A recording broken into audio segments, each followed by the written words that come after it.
Number 8, Rafe says that Rand behaves too childishly in book 2 sometimes, and that his emotional journey in season 2 will directly reflect his aging up for the show without compromising the truth of his experiences in the book. So what does that mean? So that he Childishly? I don't know that he's childish.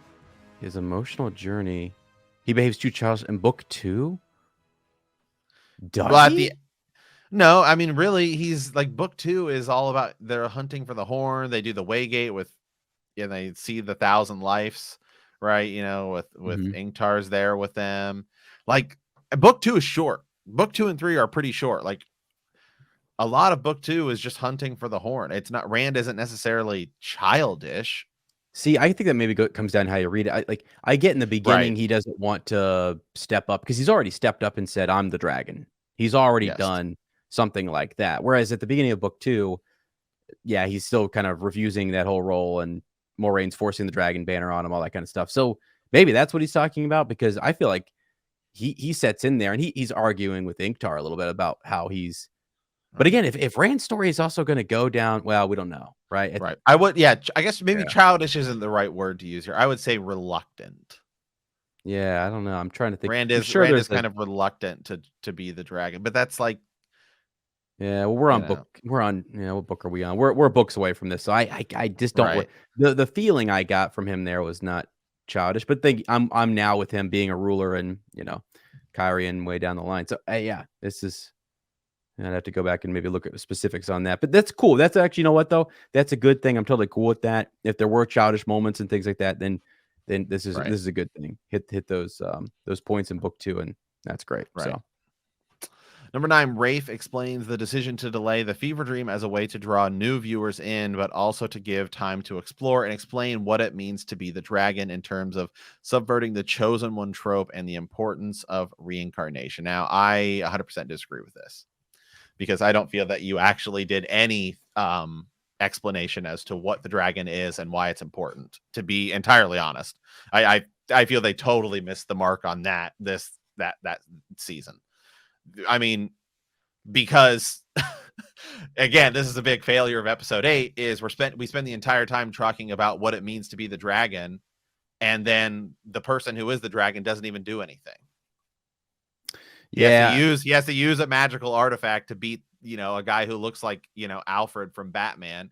And then, I mean, while the girls are on the outside killing 1,000 Trollocs, even though you've already shown us that 6 Aes Sedai can't take on an army of like 200 people. So where do we go, right? It's like, on one hand, here's like 6 Aes Sedai taking on this army, and it's not going to work. We need to get out of here. And then on the other hand, you've got, all these like, nobody there's even a full trained Aes Sedai. It's just 5 channelers taking on like 10,000 Trollocs. So it makes no sense. So I 100% disagree with this one. Oh my god, I didn't think. All right, I don't know how hard Matt was gonna go on that one, but he went all the way. I mean, because that's actually true. You can say it as it is true. Yeah. When you compare those 2 episodes, that is kind of interesting. I never thought about that original battle with the green Aja. And I mean, you had multiple. You had reds and everything. Warders. You have Aja everywhere. It's ridiculous. It makes no sense. You had a few channelers. And I mean, hey, shout out to those women though. If they were turned away from the tower, what's up with the tower? You know what I mean? Like that's ridiculous. But one thing too, though, a lot was shifted. What I think they tried to do more so, see, when you read book 1, you get a really good sense that there's 2 sides to the dragon. That there's the side where it's like, oh, he's dangerous. He could be the breaking of the world, but yet he's the savior that we all need. And I felt like we got more of the he's dangerous, he's whatever, we're not really sure, but yet there just wasn't enough that that it's the dragon. I mean, there was, I guess, to an extent that we're going to force the dragon into the way of the Dark One or whatever. But like you said, Nynaeve, like what they did on screen visually with Nynaeve was, I thought, way cooler than what they did with Rand.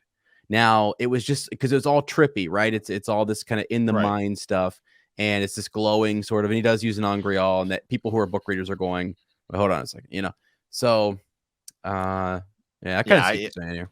Yeah, I think what they're trying to see, what the thing they did was they made it seem like, I guess, like the whole deal was who is the dragon rather than what is the dragon. Mm-hmm. Yeah, for sure. The route they went, which was fine, but they did. But yeah, I disagree with it. And you know what though? Yeah, actually, that's a good point. Because it is. Yeah, I guess I didn't. Because I was kind of saying like, yeah, I'm thinking, what is the dragon in that position? What does it mean? But they were going for an emotional connection more so. Right. Now, just that, still the payoff at the end as to dragon power and where we're at, that did feel a little, And again, I don't know if that was COVID rewrites or if they just didn't have that. I mean, maybe it was. I mean, that's what's interesting with the original script. Maybe he was supposed to be traveling and doing all sorts of crazy stuff and wrecking people. Maybe. And, I don't know. So, anyway, yeah. Okay, number 10, Rafe says that keeping Rand as more of a background character in season 1 fits the character as someone who doesn't want to stand out and is reluctant to take the mantle of being the dragon. He doesn't want any part of it and has been set up for season 2 to wrangle with the conflict. See, this is another one his part of his argument is correct. And